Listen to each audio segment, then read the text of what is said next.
Hey there, first of all, for anyone who asked if I'm gonna do something on this 9/11 Quran burning thing, no, I'm not gonna give those attention whores exactly what they want.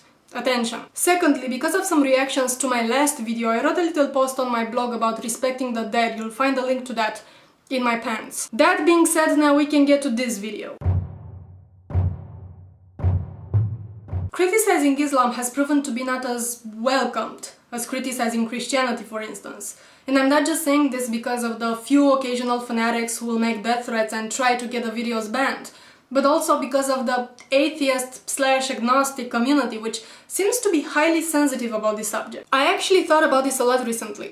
Why do atheists, who usually have no problem with bashing Christianity, suddenly become so defensive when someone is critical of Islam? And as far as I could rationalize this, I came up with the following conclusions. In the Western society, Muslims are a small minority. And like any other minority, unfortunately, they are subjected to religious bigotry and discrimination. I know that. I can understand that. But I also know that Islam is the second biggest religion worldwide. A religion that is severely oppressive to hundreds of millions of people who are living under Islamic theocracies. And this is a fact that we should not forget or ignore. The vast majority of Muslims are not white. And in a society with a largely predominant white population, again, unfortunately, they are also subjected to racism. Now, if you wanna deny this, I'm sorry, but in the best case, you're just not paying attention. Now, this is one of those things that pisses me off the most. Interchanging religion with race to basically further an agenda. And I've seen this method being promoted both by bigoted assholes who use it against Muslims and by Muslims themselves who dishonestly use it to call racism on people who are only critical of their religion. And in both situations, this makes me puke.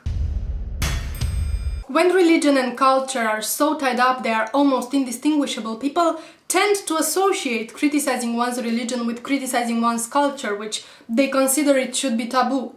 Now, I call bullshit on this too. I strongly disagree that in the name of multicultural peace we should close our eyes to reason and common sense. For instance, I believe that Muslim women should have the right to wear their burqas in the street or in their homes or wherever else. I have the right to wear whatever I want. But I don't think burqas should be allowed inside banks, or when you go to vote, or even during school classes, or at your workplace, when the activities you perform would normally require you to show your face and be identified. And the same goes for this have 3 breaks a day just because you're a Muslim crap. People should not have more rights than others just because of their religion/culture. It's just that simple. People tend to confuse Islam with political Islam. On one hand, you have the otherwise outspoken anti-theists to be very uneasy talking about Islam and tiptoe around it, or maybe even feel like they have to defend it because of the political context. And on another extreme, you have the people who believe all Muslims are terrorists. Honestly, I find both positions to be equally obnoxious. Islam existed for some 1400 years before Bush or Al-Qaeda or any of this mess. And criticizing the religion should in no way hold one responsible for whatever war is going on at the moment. What you want. Now, having said all that, while I do understand that people tend to be more cautious when addressing what's in their society a minority, I also believe that they tend to ignore another minority, an even smaller one, which is the ex-Muslims, the people who denounced Islam and had the courage to do it openly and are now suffering the consequences with little to no support from anybody. In Islam, they say that once you're a Muslim, you'll always be one. And the so-called ex-Muslims were never real Muslims to begin with. And while the community welcomes with open arms all the new converts, you've seen no such hell like someone who becomes an apostate. My friend from Discuss Islam channel, an ex-Muslim and critic of Islam, had to take down all his videos in order to protect his family. And so did many other people who I know and don't want to be named here. There is a new Facebook group of people from Pakistan, Muslims who are questioning Islam or have already become atheists or agnostics. The group has over 100 members and growing, and is not open to the public. Do you wonder why? The point is that these people really need the help that many atheists shy away from giving out of fear of not being politically correct. I cannot tell you how many PMs I got from Muslims questioning their religion, but not being able to do so openly. Or from ex-Muslims who cannot come out because of their family and community, or in some cases because they are afraid for their own lives. And I don't even know what advice to give them. The only place I know of where they can get some support or even help when needed is the Council of Ex-Muslims of Britain, which I will also link in the description box. The people there bravely showed that this can be done, that renouncing Islam and criticizing Islam as an ex-Muslim can be an option, but they need your help too. Once a person believes in La ilaha illallah wa Muhammadan Rasulullah, there is no social, political, or economic condition that can turn them away from this logical truth.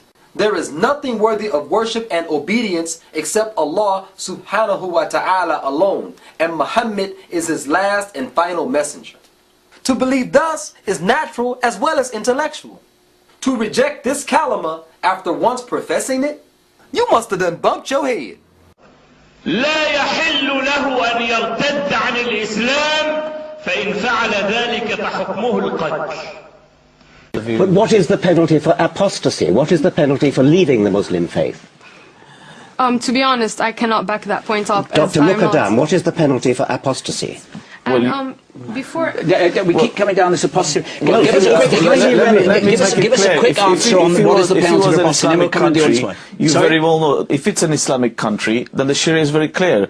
Apostasy is dealt with the death penalty. Thank you, that's all I want to hear. Because we want to break the taboo that comes with renouncing Islam. Apostasy, as our other speakers have mentioned, is a crime that is punishable by death in countries ruled by Islamic law. But it's not only in those countries. People who are deemed apostates are intimidated and threatened, even in countries, in Europe, for example, that doesn't have Islamic law as the law of the land. Yes, a Muslim is always a Muslim. It is not possible for us to leave Islam. Well, I have to tell him and many others, watch us. It is possible, and we're doing it.